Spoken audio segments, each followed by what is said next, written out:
So just about to be recorded, so yeah. Thanks, Nick. Thanks, Steve, and welcome, members and guests and visitors.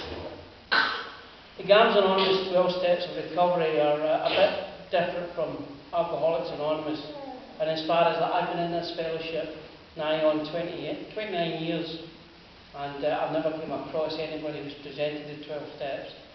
They were transferred from AA over to GA, and there was a few bits missing, and the spiritual aspect hasn't really took off. But I'm happy to say, over the last 10 years, I would say it's been a dramatic change. The step mates popping up all over. I think there's about 180 GA mates here in England, and off the top of my head, I think there's about 8 or 9 step meetings.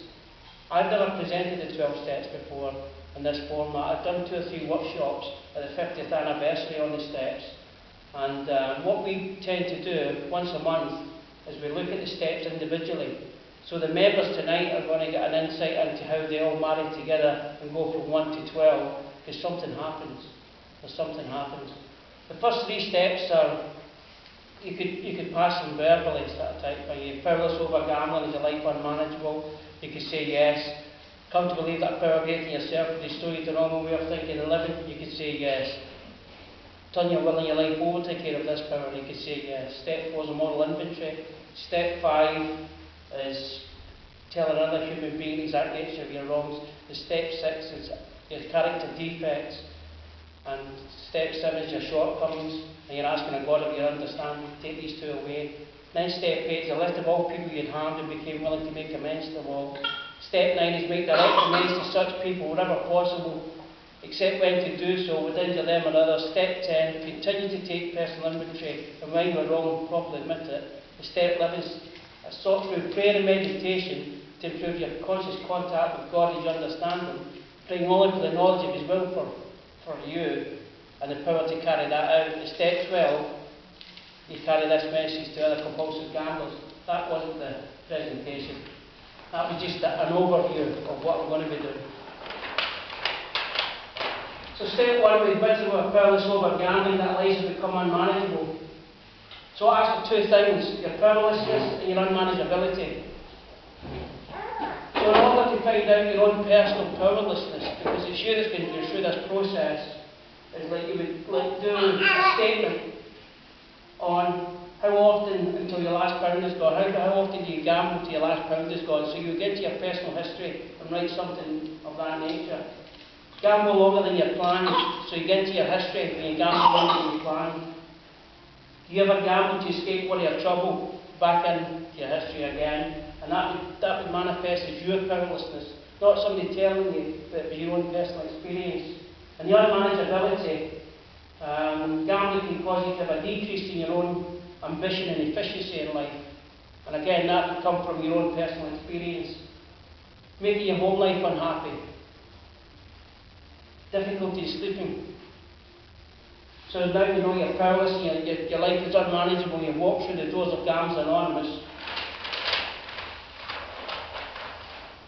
And it's come to believe that power greater than ourselves can restore us to a normal way of thinking. It might be hard for somebody to have a concept of a power greater than themselves, but if they walk through that door, they have enough humility within them to know that they can't do it.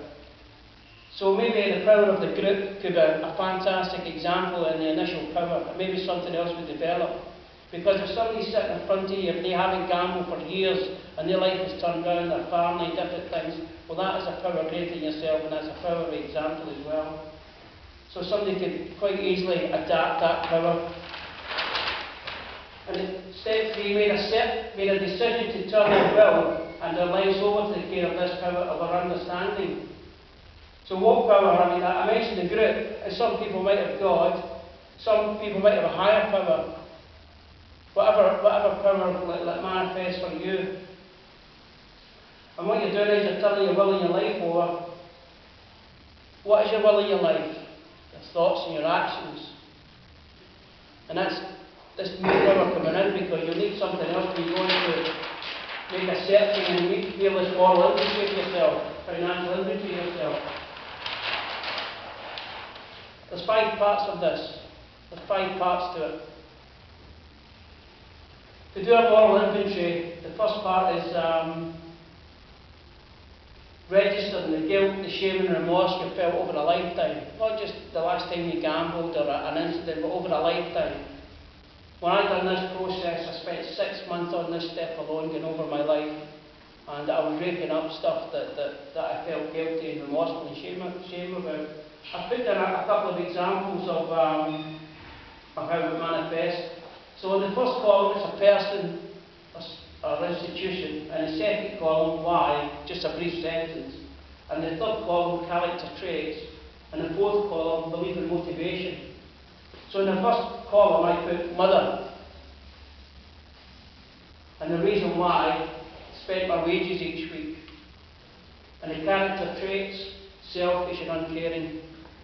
And the belief and motivation, I would win, and it created excitement. And the other thing I put down is the local council. Why? Stole items to sell. Character traits, greed, selfish, criminal. And belief and motivation, I could get money. And another part of the moral inventory is resentments and anger. Resentments is quite a buzzword nowadays. I don't think there's that many people know what resentments actually mean. It's reliving a wrongdoing, real or fancied.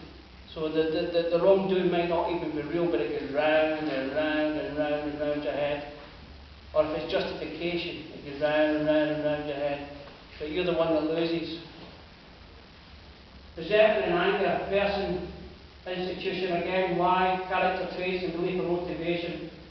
Within primary school, why, held back from going on to the next year.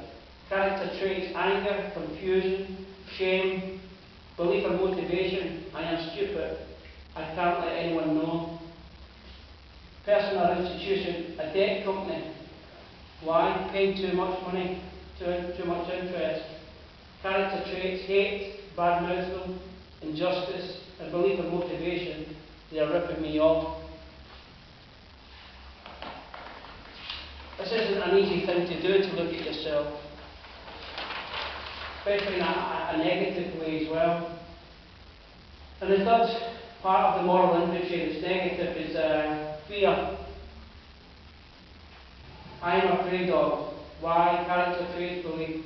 Ian Wilson. Why? I owed him money for a long time. Character traits, guilt, feeling small, selfish. Belief and motivation, that's right. Belief and motivation, will pay money back one day, he has money. Spouse, withholding amounts of money, being gambled. Lies, character traits, lies, anxiety, fear, immaturity. Belief and motivation, need to win back money. Deceitful, could lose family. And then we come to the financial part of it. The financial part of it is made a searching and fearless moral inventory and financial over the period of a month. And I've done this. Over the period of a month, everything that's paid out, bills, whatever, and catalogued it, and everything that comes in, and then I'm able to see where I stand financially. And then I can look at each debt individually, and then approach each debt as it merits. And a lot of companies, been over time, it's been my experience, that are only too willing to negotiate if a debt can get paid. As long as a debt's going to get paid, they're willing to negotiate amounts each week.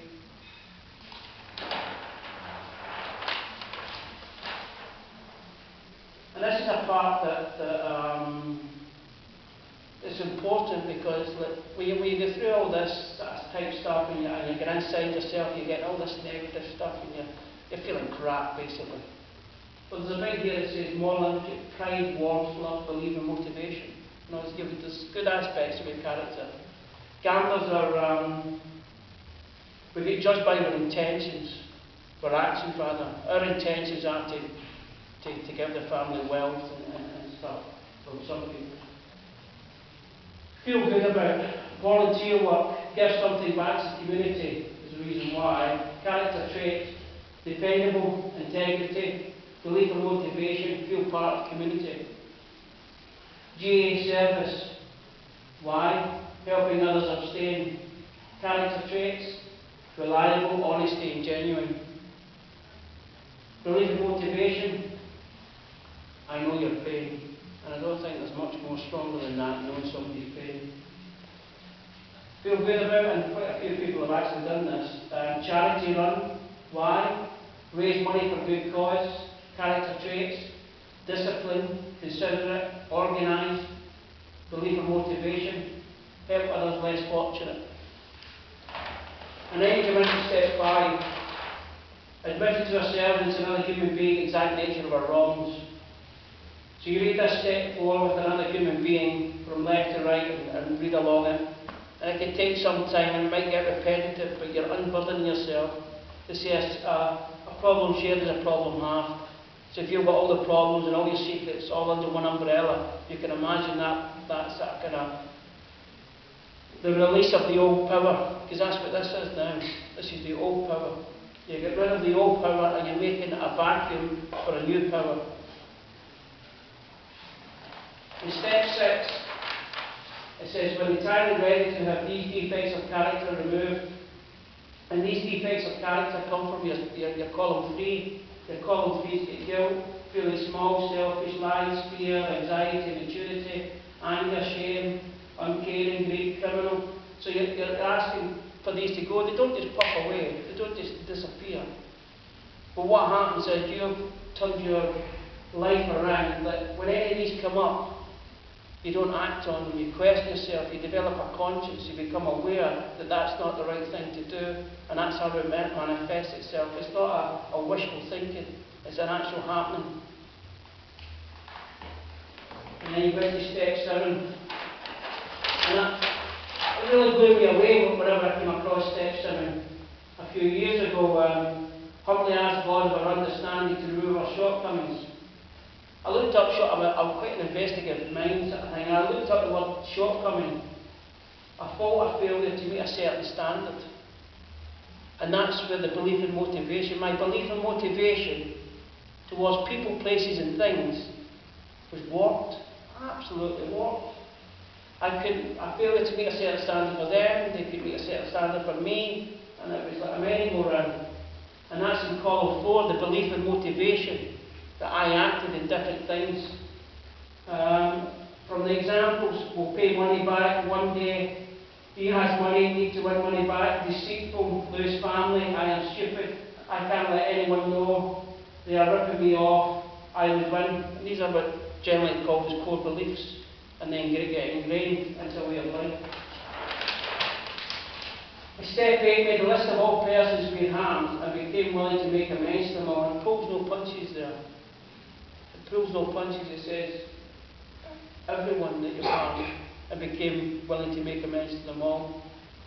But what it's doing is it's setting the foundations for the next step. For the next step is, it's a bit more logical.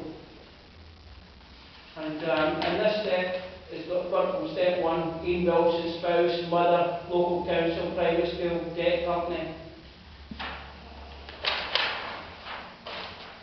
But step 9 says, in relation to step 8, may direct amends to such people wherever possible, except when to do so would injure them or others. Because people could get injured if you're making amends.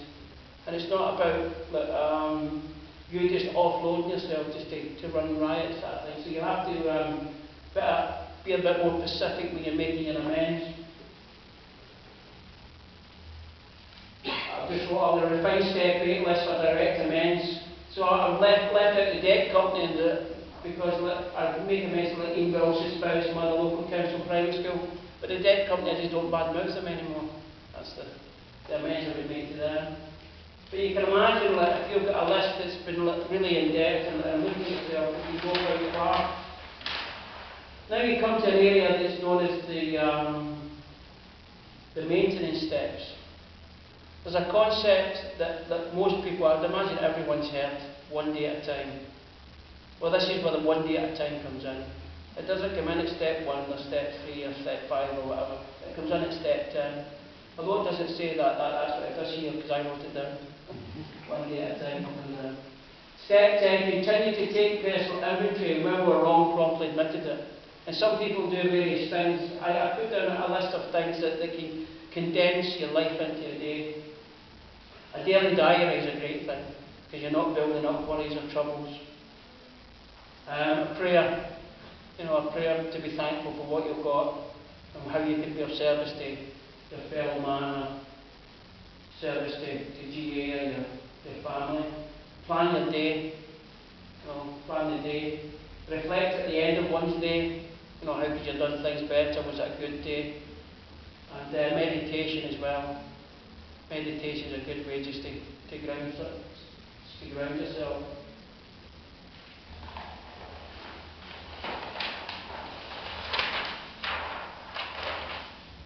Step 11, sort through prayer and meditation to improve our conscious contact with God as we understand Him. Praying only for knowledge of His will for us and the power to carry that out.